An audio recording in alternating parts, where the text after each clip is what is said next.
Hey, what's going on? My name's Kevin, and in this video, you're going to learn 7 keys for how to get over a relationship. And one of the best things I've learned that's really helped me in my own life has actually been really simple. And all it really involves is just acknowledging the fact that not all relationships are meant to last. Whether you guys have been together for a month, a year, or even 10 years, there's really no insurance policy against breaking up. And if you want some evidence of this, just take a look around. The divorce rate is like 50% now. And part of this is just our modern Western culture that has become so obsessed with making everything quick, fast, and easy. And if we run into a problem, we expect there to be some sort of quick fix solution that can instantly solve it in just 5 minutes. You pop some sort of magic pill and poof, it's gone. But unfortunately, that's not how relationships work. In fact, most relationships don't work because most people simply do not belong together and they're just not right for each other. But you and your ex probably were right for one another. When you guys first met, there was that special feeling of connection that you got with the other person. You probably felt like they understood you at a level that most people probably don't. And everything just felt so right, and you guys couldn't get enough of one another. But as you spend more and more time together, eventually you guys started to see some things that you could rather live without. And how you deal with these things are what ultimately determine whether you guys end up staying together or whether you guys grow apart and break up. And there's really 2 ways of dealing with it. The first way is a bit more productive in nature, and usually when these things come up, you do get a little bit annoyed or irritated or bothered by it, but you go, hey, for the most part, our relationship is really good, and, sure, this thing is frustrating, but let's figure out how we can work through this. Let's try to understand why this bothers them and what I can do about it so that it doesn't happen again, because I don't want us to keep fighting and arguing. And in the process, you guys end up growing together and making the relationship even deeper and richer because it just reinforces your own commitment. And you can tell that, they're really committed to understanding me and my perspective and making this work. On the other hand, the second way of dealing with it is a little bit more destructive in nature. And what usually happens in this way is those things come up and they bother you, they irritate you, you get frustrated, you get upset, you get angry, and you start lashing out at the other person. You start blaming them, you start arguing, creating fights, or screaming, or yelling, or whatever variation it was for you guys. And eventually, you just end up building up so much resentment towards the other person that it really doesn't take much to trigger one of these huge fights anymore, because what happens is the more these negative emotions build up inside of you, it's almost like there's a ticking bomb literally inside of you that's just waiting to explode. And it's like your partner is just sort of dancing around or walking around in eggshells. It's a good metaphor for it. And it really doesn't take much for them to set you off. It's like that computer game, like Minesweeper or whatever, with those little bombs there. And eventually you guys just end up fighting and arguing all the time. And then eventually you grow apart because it becomes such a stressed and dysfunctional relationship that you realize that it just really doesn't make sense for the two of you to stay together. And regardless of which way you guys ended, probably the second if you're watching this video right now, but regardless, it's perfectly normal because this whole experience is just part of the dating process. You start meeting people, you get to know them better, you date, that whole thing, and in the whole process, you end up discovering more about yourself. You start to learn what you like and what you don't like, and you really get a good grasp on what you ultimately want and what you just refuse to tolerate. And if you never had these sorts of experiences, then you wouldn't really know when the right person comes along, whether they're really right for you. And you wouldn't really have the knowledge and wisdom to discern when something is not right for you and you shouldn't get involved.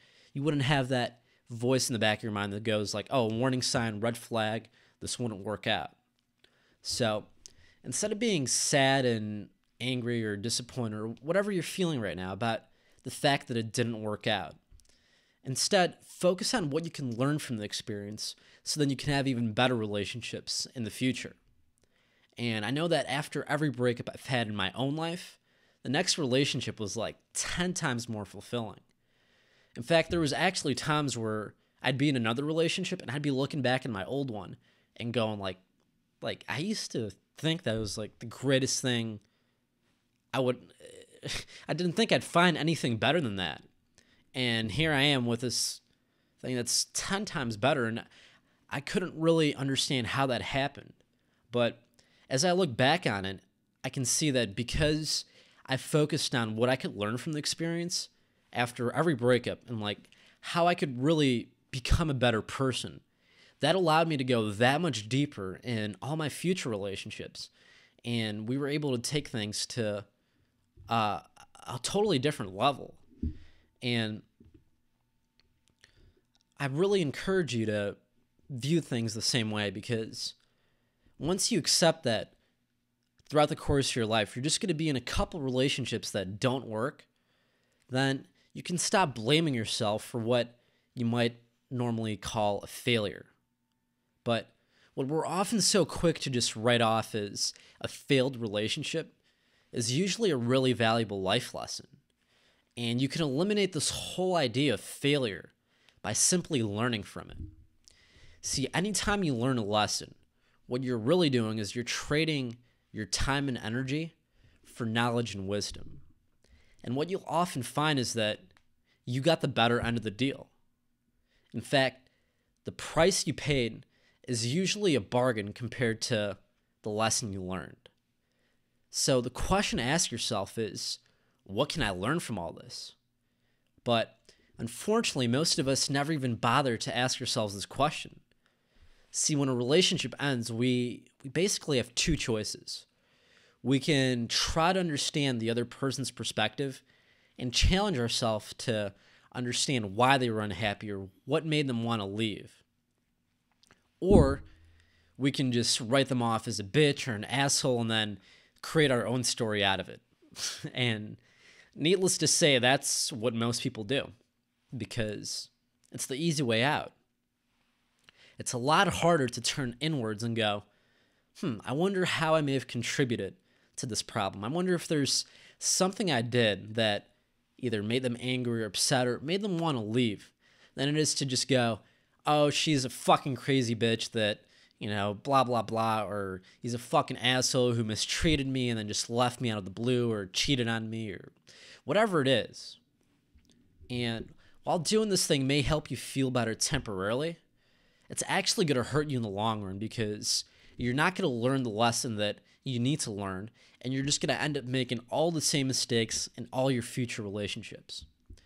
And there's a great quote that goes like this. I'm sure you've heard it plenty of times, but those who don't learn from history are destined to repeat it. So while you may be able to save face now by not looking at these things and not seeing your part in what happened, the fact is there's two people in a relationship, and it takes two to tango. And there are some things you did to cause it to happen. And if you don't look at these things, they're just going to keep coming up in all your future relationships until one day you go like, shit, this thing has happened to me over and over again in like a ton of different relationships, and it's the same problem, so it must be something I'm doing, because the only common denominator here is me. So I encourage you to avoid going through this painful process of screwing up like multiple relationships and turn inwards to reflect on it right now. Don't jump to conclusions about how all women are crazy bitches who are going to rip your heart out and stomp all over it. And don't just assume that all guys are like fucking assholes that are going to mistreat you, and then listen to all your girlfriends tell you that, oh, you can do better anyways, and he doesn't even know what he's had, and he doesn't appreciate you or doesn't even realize what he's losing. once again, it may help you feel better now, but it's not helping you grow as a person and really look at yourself and some of the less pleasant things about yourself. So instead, I encourage you to look at those things because they're really valuable and they're going to help you in the future. And the way that I would always approach it is, this thing has already happened and I can't do anything about it.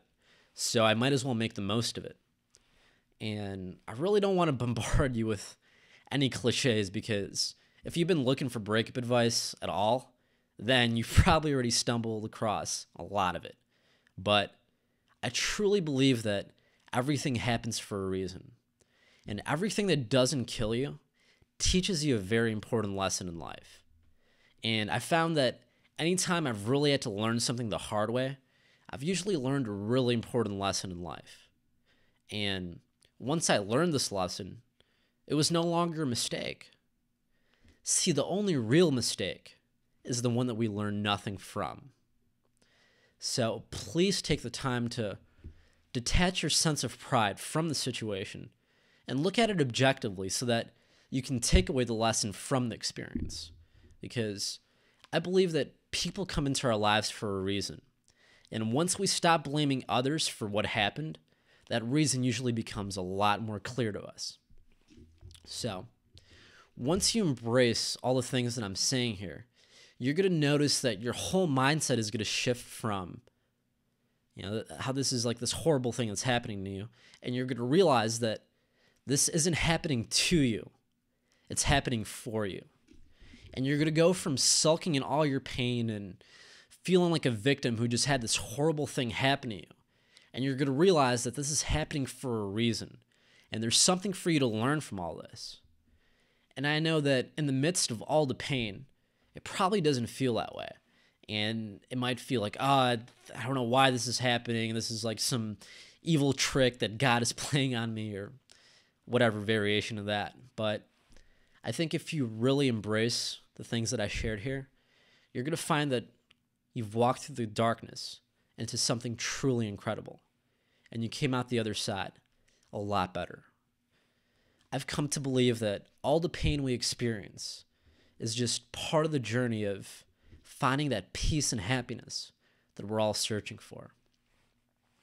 So I hope this video has helped you a little bit in giving you some perspective on all the pain you're feeling right now. And if you want to learn a simple step-by-step formula that you can use to get over your ex, then make sure you go to my website at www.howtogetoverrelationship.com. Thank you.